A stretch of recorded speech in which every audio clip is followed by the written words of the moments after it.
Guys તમને ખબર છે આજે મેં કર્યું હતું સાઉથ ઇન્ડિયન લુક. ચલો ગુડ મોર્નિંગ ગાઈસ. આજે તો મેં જરાક જલ્દી ઉઠી ગઈ હતી કેમ કે સેટરડે છે અને આપણે બી જલ્દી જવાનું છે જોબ પર. પહેલા તો આપણે આપણો હુલિયો ઠીક કરી લે કેમ કે વાળતા જો તો ફટાફટ રેડી થઈને હું નીકળી ગઈ દીદીના રૂમ પર જવા માટે. આ થોડી વાર આરામથી બેસીને પછી અમે દીદી સાથે નીકળી ગયા જમવાનું લેવા માટે.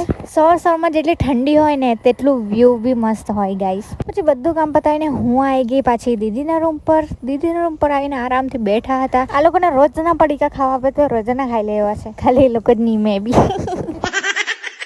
પછી મારે એક વલવાડા કામ હતું તો અમે નીકળી ગયા વલવાડા જવા માટે. અને મેં સાચું જ કેટલા દિવસ પછી વલવાડા જાઉં છું. મને ખબર જ છે વલવાડા જતા જતા છે ને એકદમ યલો રાઈના ખેતર બી આવશે. એટલા બ્યુટીફુલ દેખાય ને તમને મેં બતાવું. આ જો તમે કેટલું બ્યુટીફુલ દેખાય છે. આખું યલો છે ને બધા રાઈના ખેતર જ છે. એનાથી મસ્ત વ્યૂ મેં તમને આવતી વખતે બતાવીશ. તો આ આવી ગઈ આપણી ઓલણ નદી. તો આપણે પહોંચી ગયા છે વલવાડા. વલવાડા પહોંચીને અમે આવી ગયા સીધા હિતાગેજ એજન્સીમાં જ્યાં અમે કામ કરતી. ત્યાં જે કામ હતું તે પતાવીને અમે જવા લાગ્યા પાછા ઘર બાજુ. ને અત્યારે આ વ્યૂ જો કેટલું બ્યુટીફુલ દેખાય છે ને. પછી અમે ઘરે જતા જ હતા ત્યાં અમને અજેશ દેખાઈ ગયું પણ તે આજે ઓપન નહીં હતું ને તો અમે બર્ગર ખાઈને હતા. તો બર્ગર નહીં ખાવા મળ્યું એટલે મેં ઘરે આવીને ખાચી છું કઢી ખીચડી. ये खतरनाक बिल्ला तो देखो कैसे मेरी तरफ देख रहा है.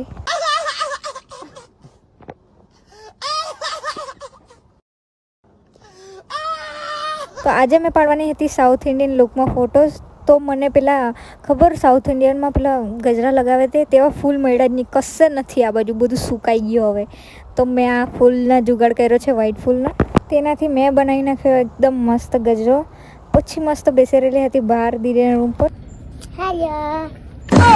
પછી દીદી સાથે અમે નીકળી આવ્યા ઘરે આવવા માટે. પછી મેં જે ફોટોસ પાડવાની હતી તેના માટે મેં રેડી થઈ ગઈ ને મને બહુ ગમતું હતું એ લુક. મેં રેડી થઈ તેને ક્લિપ નહીં ઉતારી કેમ કે આ ફોન ચાર્જિંગમાં હતો. ચાર્જિંગ કરના જરૂરી है, અડધે ફોટે પાડ કે ये ફોન બીમાર हो जाता है. પછી એ લુક માટે એક મારા પર મસ્ત નેકલેસ હતો. મારો નહીં હતો, મારી ભાંજીનો હતો, તે મેં પહેરી લીધો. આ નેક પીસ પહેર્યું એટલે મને અહીંયા ખૂંચ્યા કરતું હતું એક બાજુ કેમ કે એક બાજુ તાર નીકળી ગયેલી હતી તો બહુ જ જોરમાં ગૂંચાઈ મને. પહેલાં તો મેં સરખું કરવાની કોશિશ કરી પણ મારાથી થયું જ નહીં. તો પછી મેં ચક્કુને બોલાવી અને તેના પર સરખું કરાવ્યું. આ નેક પીસ પહેર્યું એટલે એકદમ પરફેક્ટલી આ લુક સાથે એકદમ પરફેક્ટલી જતું હતું ગાઈસ. મેં તો બહુ જ ખુશ થઈ ગઈ. તો અભી હમ પાડ લેતે हैं ફોટા ગાઈસ કેમ કે આટલી ગરમી લાગતી છે ને આ કપડામાં. મેં વિચાર્યું કે હેરસ્ટાઈલ કરું આવું. સાઉથમાં એવી હેરસ્ટાઈલ હોય ને પણ તેવું મારા પર શૂટ નહીં કરતું તો મેં એમ જ રહેવા દીધા વાળ. એક વસ્તુ તો મેં ભૂલી જ ગઈ હતી, આપણો જુગાડું ગજરો. અરે તે ફ્લાવર્સ મને મળ્યા જ નહીં કશે. પેલું સાના હોય મોગરાના હોય કે પછી મોગરાના જ હોય ને તે મને કશું મળ્યું જ નહીં ગાઈસ. તો મારે પછી પેલું શું કહેવાય બોગનવેલી આવે ને તેના વ્હાઈટ ફ્લાવર્સ લેવા પડે અને તેને છે ને મેં જેવા તેવા પરોવીને પછી તેનો આવો ગજરો બનાવ્યો મેં.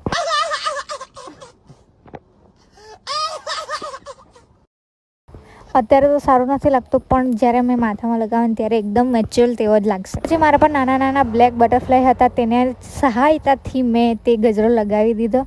ભલે જ મેં આવા વાળમાં છોડેલ લાગુ છું, થોડી વારમાં અપ્સરા બી લાગે.